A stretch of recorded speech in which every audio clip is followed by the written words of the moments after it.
My father didn't lower his voice. He didn't hesitate. He lifted the old yellowed passbook high enough for the entire room to see, smiled into the microphone and said, "Trash belongs with trash." Then he dropped it, straight into the bucket of ice and champagne at my feet. The sound was soft, a wet slap. But the laughter that followed was loud enough to crack something open inside me. I didn't scream, I didn't cry, I didn't say a word. I stepped out of my wedding reception in silence, carrying something far heavier than humiliation. And 3 days later, a bank teller looked at that same ruined book and whispered, "Ma'am, please don't leave." The ballroom smelled like roses and melted butter, white linens, crystal glasses, everything polished to reflect the kind of life my father believed our family represented. Generational respectability, control, appearances. It was my wedding day, but it felt like a performance staged for him. I stood near the head table in my dress, ivory satin long sleeves, conservative by design. My grandmother had helped me choose it. "You don't need sparkle," she'd said, her hands trembling as she smoothed the fabric. "You already survived harder things." She sat 2 rows back, now small, and folded into herself a pale blue cardigan draped over her shoulders like armor that no longer fit. Her eyes met mine once briefly. She gave me the smallest nod. When it was time for the speeches, my father rose first. Of course he did. He always spoke first. He adjusted the microphone, waited for the room to quiet, and smiled the way men do when they believe silence belongs to them. He talked about legacy, about family values, about discipline. He mentioned my service in the U.S. Army only once, and even then it sounded like a footnote. "She always needed structure," he said, chuckling. The room laughed politely. Then my grandmother stood. There was a soft murmur as people realized she was moving forward. She wasn't on the program. She never was. My father frowned slightly, but he didn't stop her. He liked to appear magnanimous. She reached me slowly, her steps careful, her hand gripping a small object wrapped in a handkerchief. Up close, I could see the veins beneath her thin skin, the faint bruise on her wrist from where she'd bumped the counter that morning. "For you," she whispered, pressing it into my palm. Her voice shook, but her eyes didn't. "Your grandfather wanted you to have it." I unfolded the cloth. Inside was an old passbook. The cover was cracked, the edges soft with age. The paper smelled faintly of dust and time. It wasn't pretty. It didn't match the room. It didn't belong in a place where money wore tuxedos. I felt my father step closer before I heard him. "What's that?" he asked into the microphone, his tone light, curious. "Dangerous." I didn't answer fast enough. He reached out and took it from my hands. The room leaned in.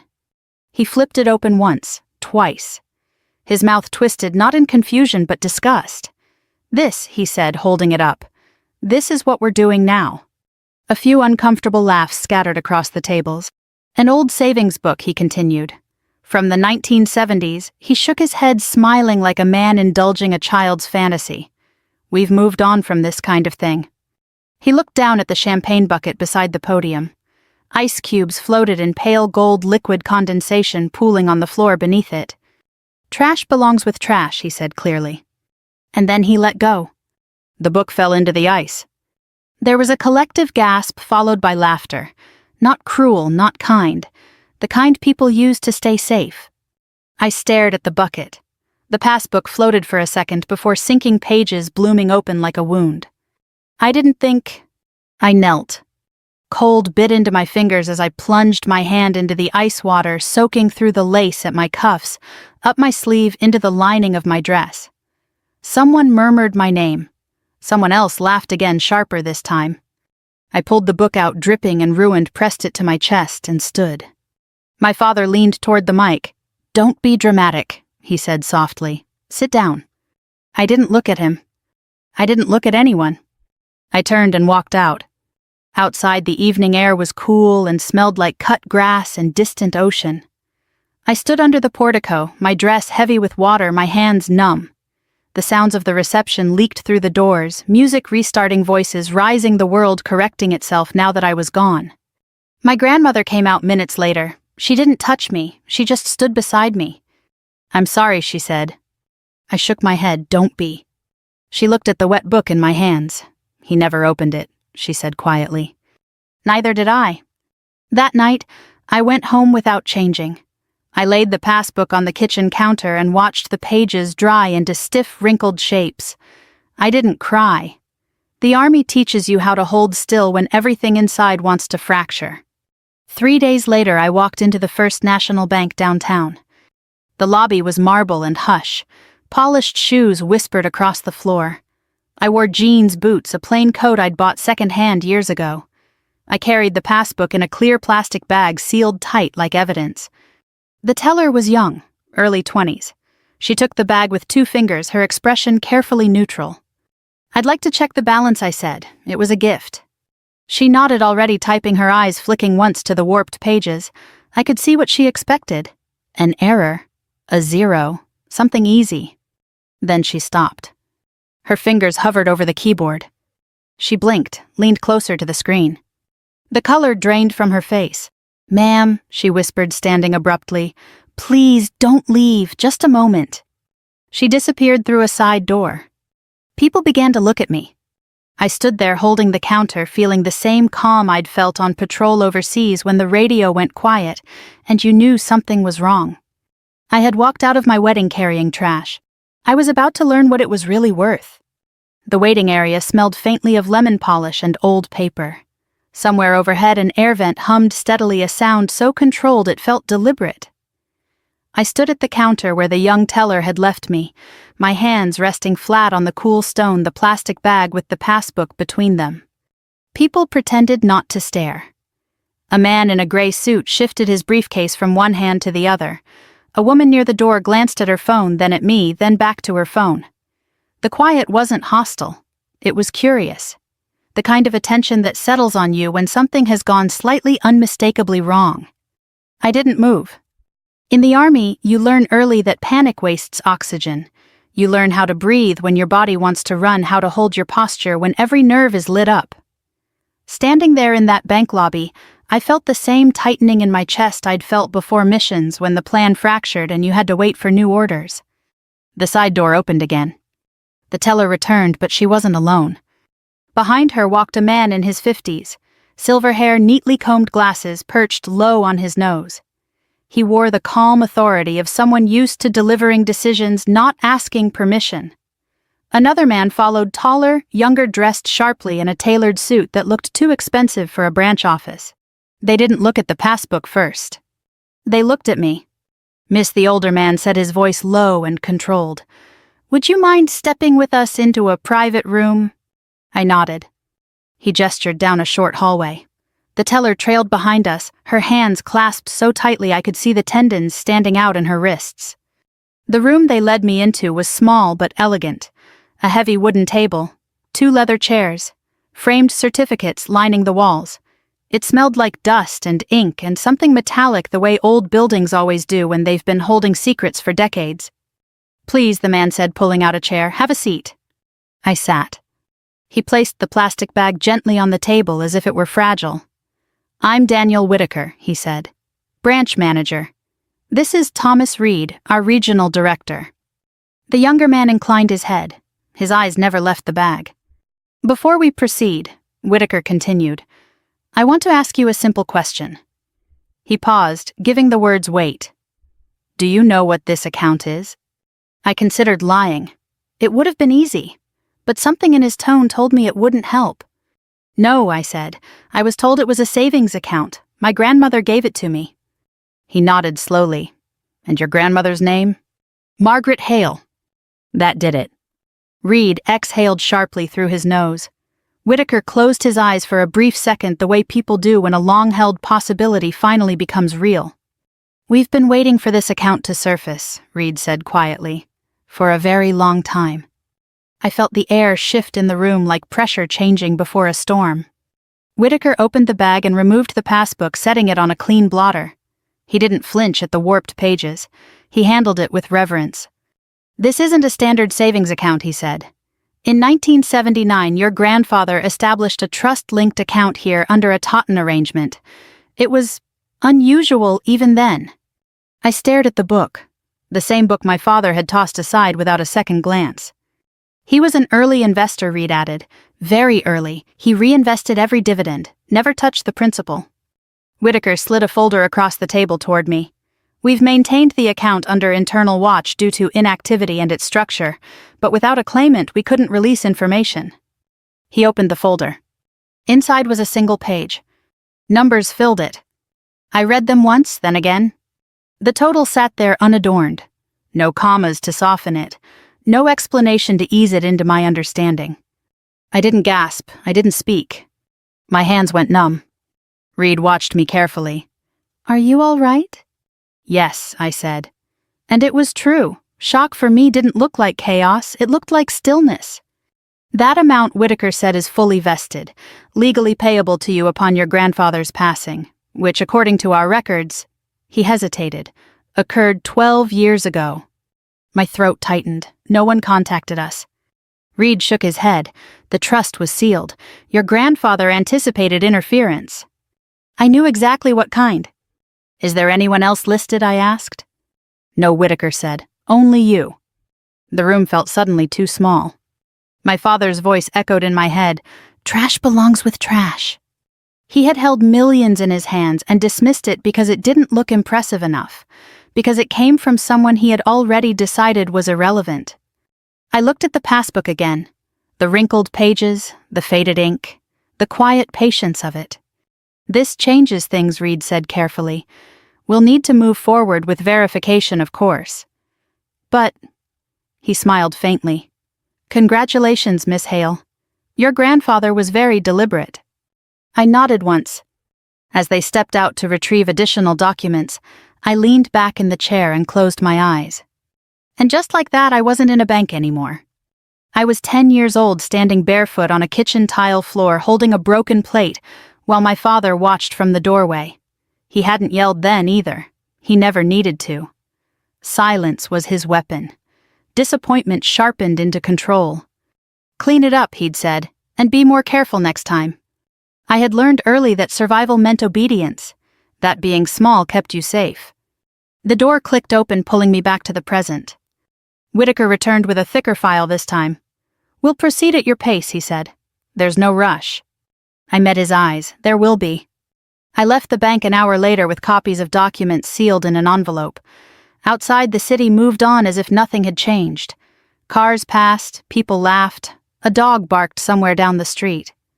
I sat in my car for a long moment, the envelope on the passenger seat, the weight of it pressing into my awareness. I didn't call my husband. I didn't call my grandmother. I didn't call my father. I started the engine and drove home. Because I knew one thing with absolute certainty now. If my father found out what that book really was, he wouldn't laugh. He would come hunting.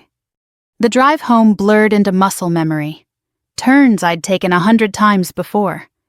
Red lights. Green lights. The quiet discipline of staying between the lines. When I pulled into the driveway, the house looked the same as it always had, small, clean, unremarkable. The kind of place that never hinted at the storms it had taught me to endure. Inside, I placed the envelope on the kitchen table and didn't open it again. I didn't need to. I could still see the numbers when I closed my eyes. They hovered there, unreal and heavy like coordinates to a destination I hadn't decided to reach yet. I made coffee, not because I needed it, but because routine steadied me. The kettle whistled, and with it came a memory so sharp it almost made me flinch. I was 12, standing in my father's study, the smell of leather and aftershave thick in the air. He sat behind his desk, fingers steepled, watching me like I was a problem he hadn't yet solved.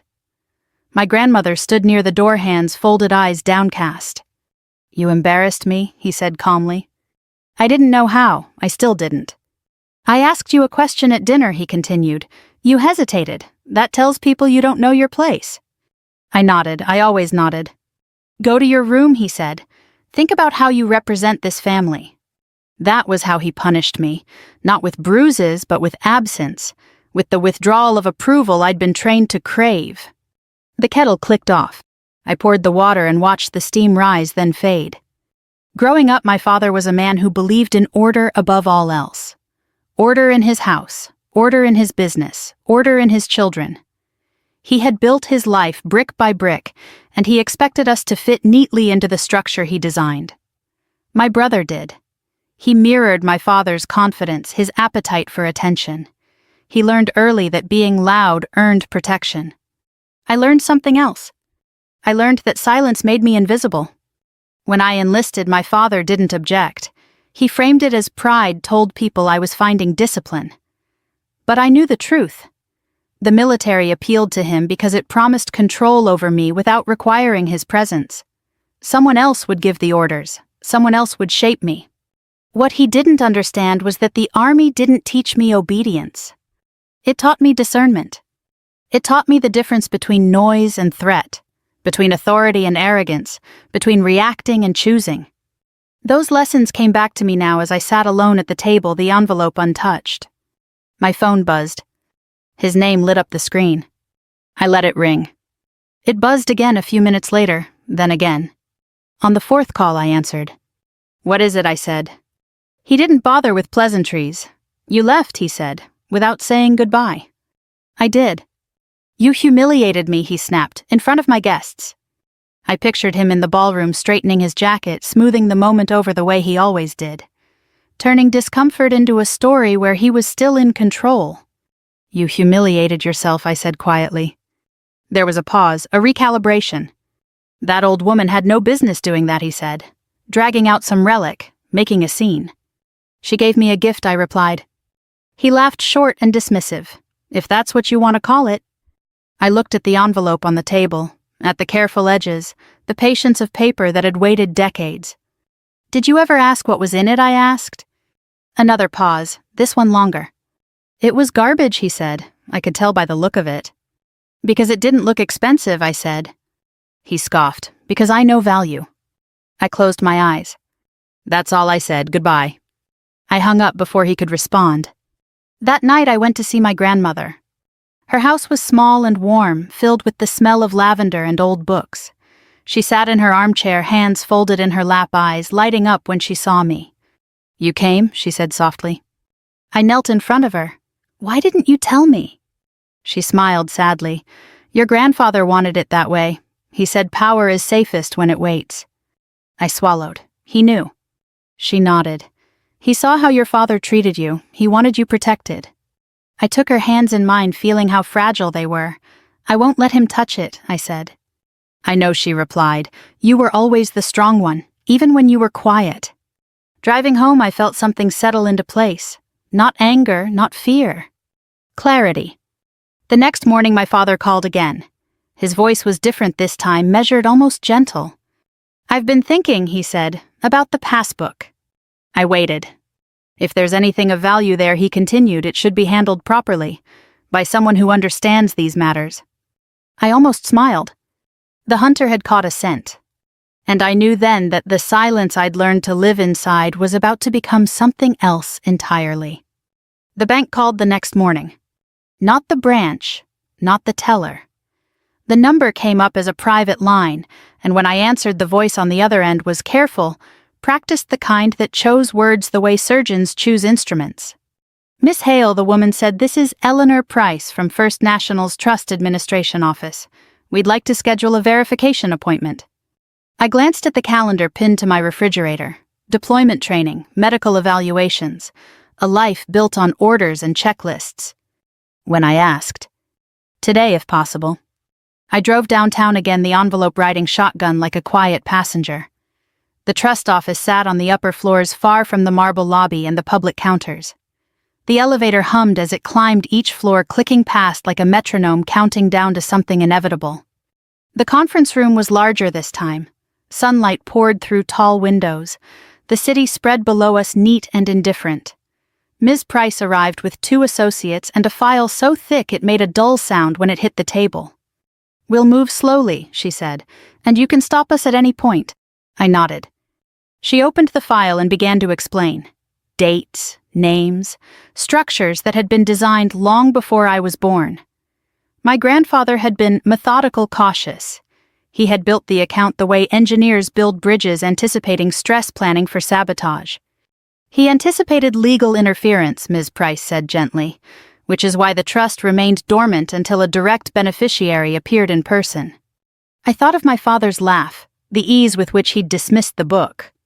The numbers came again, not as a single shocking total this time, but broken into pieces. Investments. Dividends. 40 years of quiet growth. This is not speculative wealth, she said. It's conservative, stable, intentionally boring. I almost laughed. Is there any chance my father, I stopped myself, anyone else could claim it? No, she said. The documentation is airtight.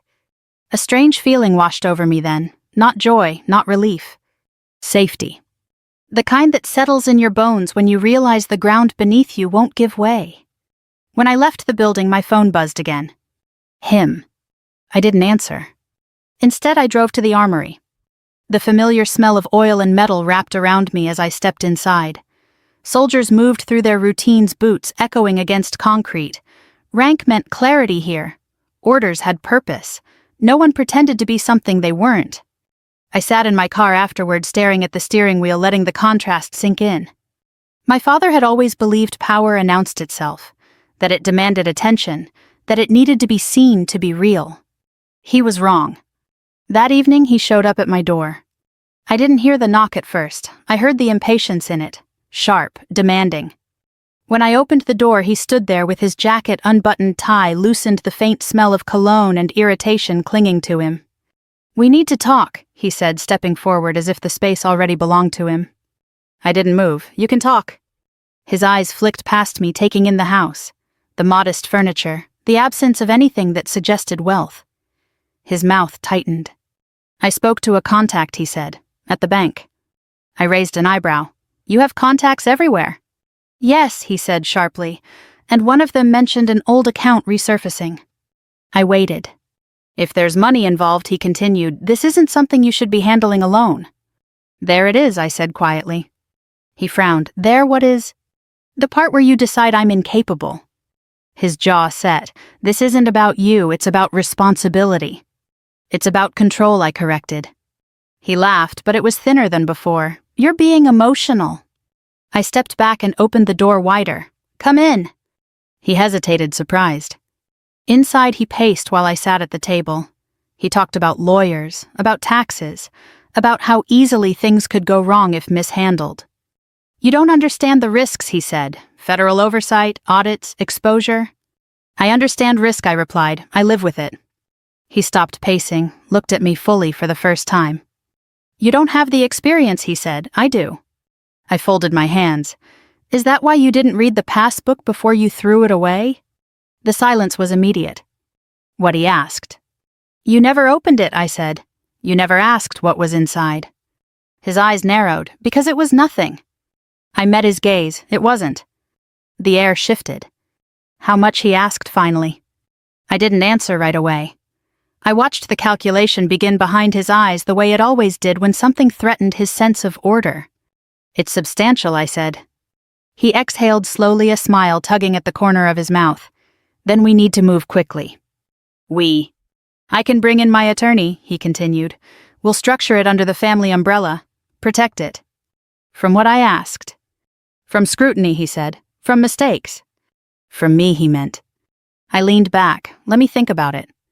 He studied me, clearly displeased. But he nodded. Don't wait too long. Opportunity doesn't like hesitation. When he left, I locked the door and rested my forehead against it. I wasn't angry. I was prepared. Because now I knew exactly how this would play out.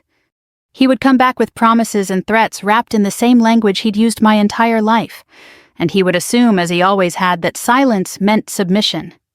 He had no idea what kind of silence he was dealing with now. My father didn't wait long.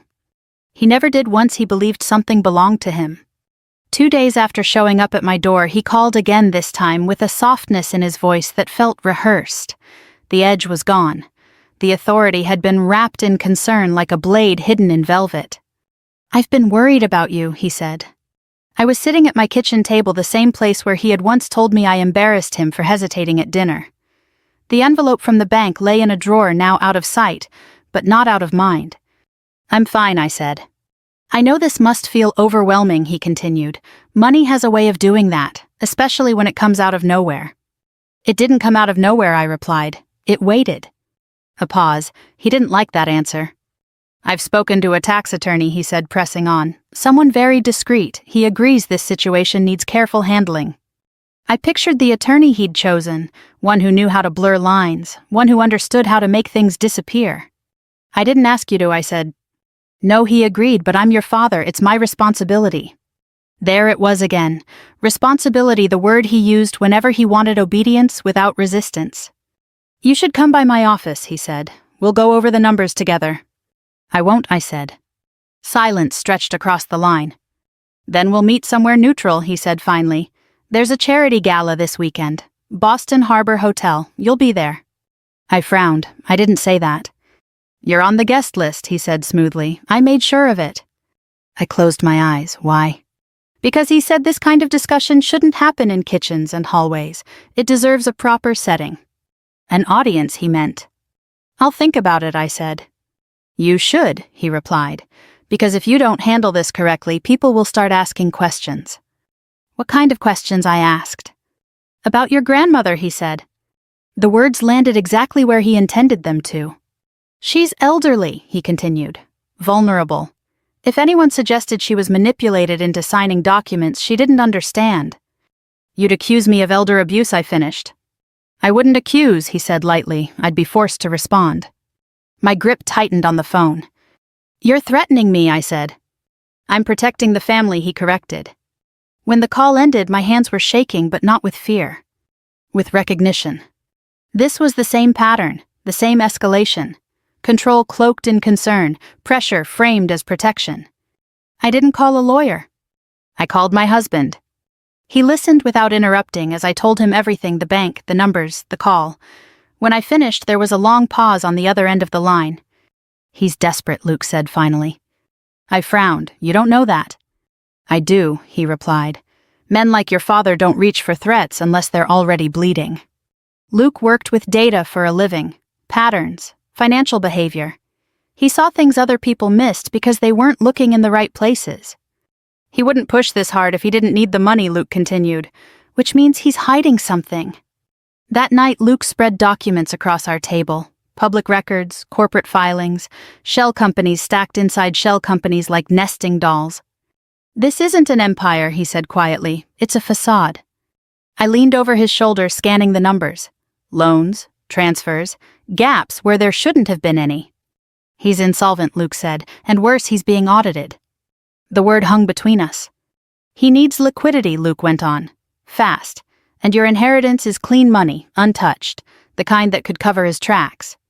I thought of the way my father's voice had softened on the phone. The urgency disguised as concern. He wasn't trying to save me. He was trying to save himself. The next morning I called him back. "About the gala," I said, letting my voice waver just enough. "I've been thinking." "Yes," he said too quickly. "I don't know what I'm doing," I admitted. "The bank started talking about reporting requirements, federal oversight. I'm scared." His breath caught, just slightly. "That's exactly why you need me," he said. "I can handle this. I know how these systems work." "I don't want trouble," I whispered. "And you won't have any," he said, "if you trust me." Trust. The word tasted bitter. "What would we do?" I asked. "We'd consolidate," he said.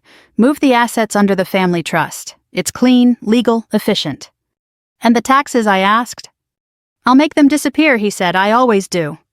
There it was, the confession he didn't realize he was making. When I asked, "Saturday," he said. "At the gala. We'll sign everything in the VIP suite before the speeches. I'll announce a major expansion. It'll look legitimate." He wanted the spotlight, the validation, the illusion restored. "Okay," I said softly, "I'll be there." He exhaled, satisfied. "You're doing the right thing."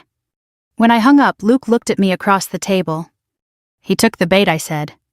Luke nodded. "Then it's time to build the hook." We didn't forge documents that night.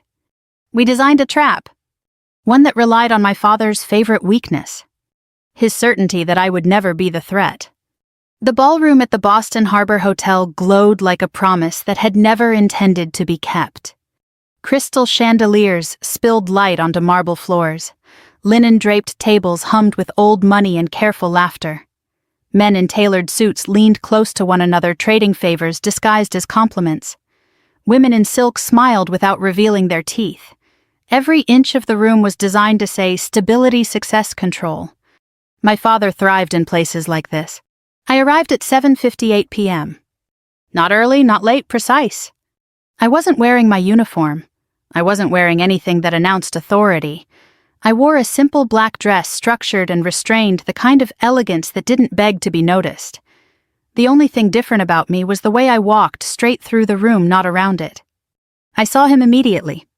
He stood near the stage, laughing too loudly, one hand on the shoulder of a local councilman, the other, gesturing broadly as he spoke. His confidence radiated outward, a force field that pulled attention toward him. This was his element, the place where he believed nothing could touch him.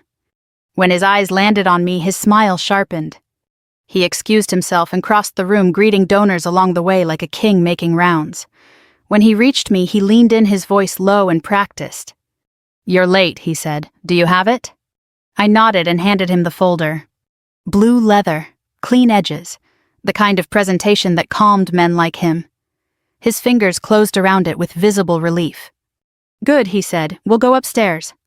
The VIP suite overlooked the harbor glass walls, framing the dark water like a painting.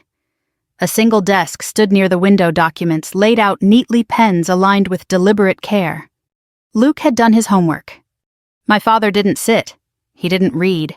He skimmed headings the way men do when they're already convinced of the outcome. "This puts the assets under the family trust," he said, flipping pages. "Power of attorney, sole trustee authority. Yes, this is clean." "Do I need to sign anything?" I asked, keeping my voice small. "No," he said, waving a hand. "Just me. You're transferring responsibility." Responsibility, again. He picked up the pen. A smarter man might have noticed the title Affidavit of Historical Financial Management and Sole Liability.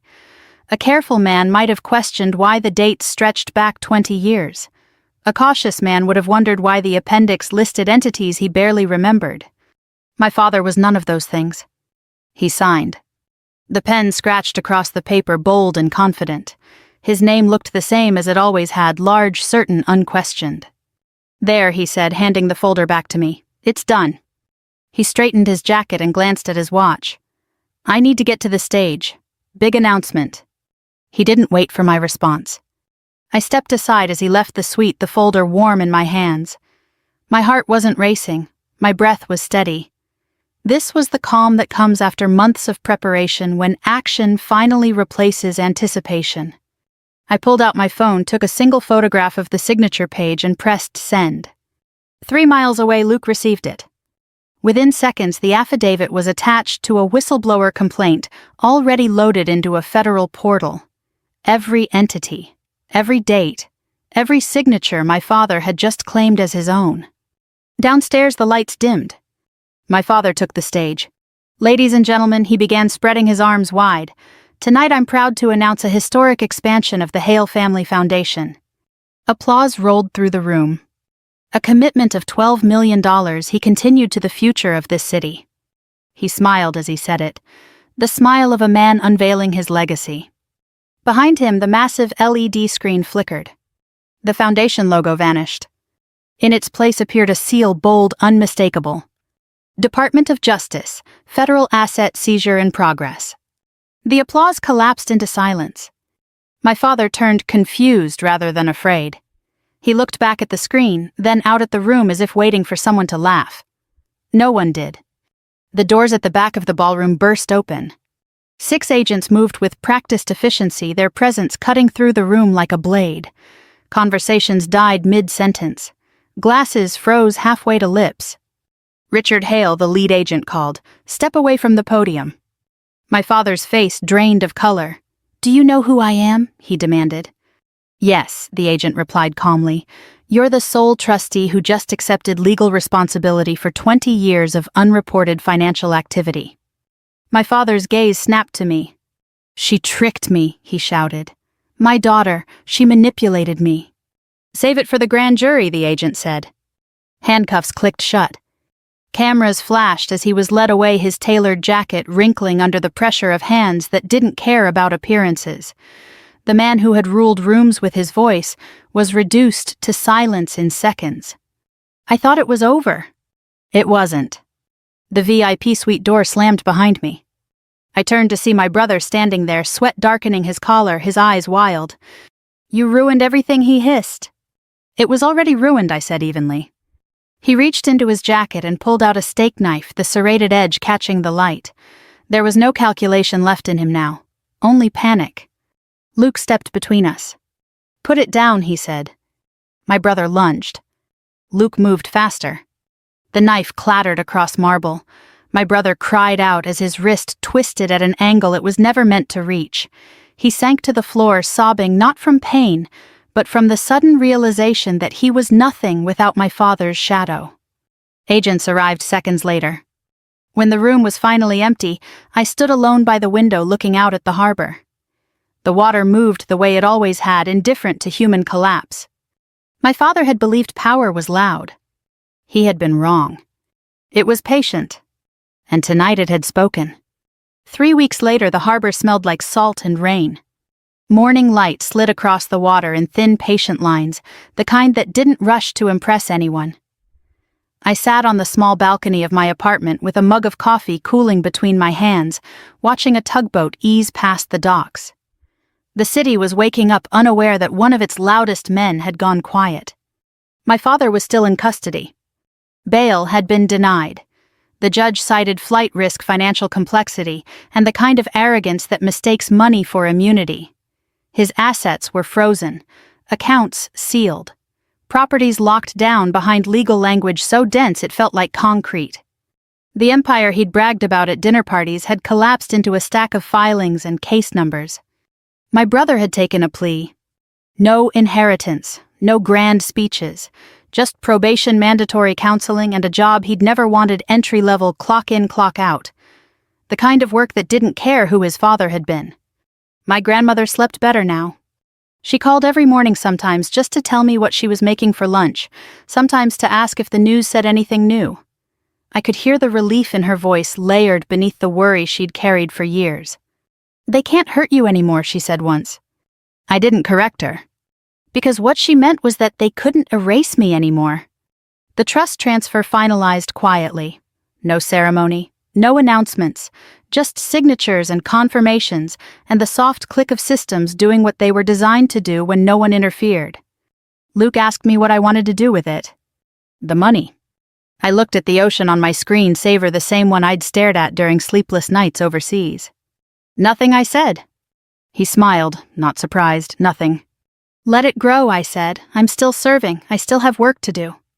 And it was true.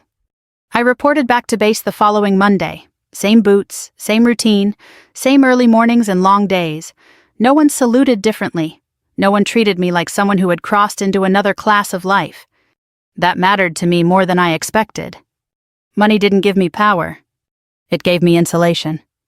The kind that lets you say no without fear. The kind that keeps threats from landing. The kind that allows silence to be a choice, not a survival tactic. I burned the last copy of the affidavit on the balcony that afternoon. The paper curled in blackened ash, lifting into the air before dissolving completely. I didn't need it anymore. The system had already done its work.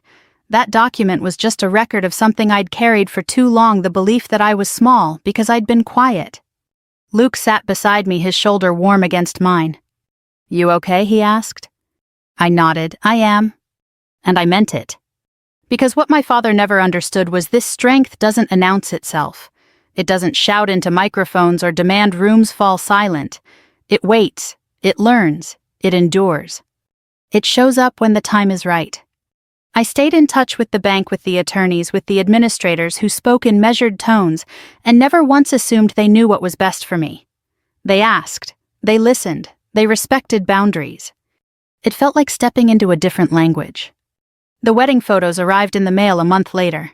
I flipped through them slowly, stopping at the image of my grandmother pressing the passbook into my hands. The moment before everything changed. The moment before the noise. I framed that one. Not because of what came after, but because of what it represented. Trust, quiet foresight, love that didn't need applause. I don't attend galas anymore. I don't sit at tables where respect is conditional and power is borrowed. I choose smaller rooms now, honest ones, places where silence isn't a weapon and voices don't have to fight to be heard. Family, I learned, isn't blood. It's who stands with you when the vault opens. It's who believes you even when the room laughs. It's who protects you without asking for control in return. If you're listening to this story and something inside you feels familiar, if you've ever been dismissed, spoken over, or told that your worth depended on how loudly you performed, I want you to know this. You don't need to shout to matter. You don't need permission to be powerful.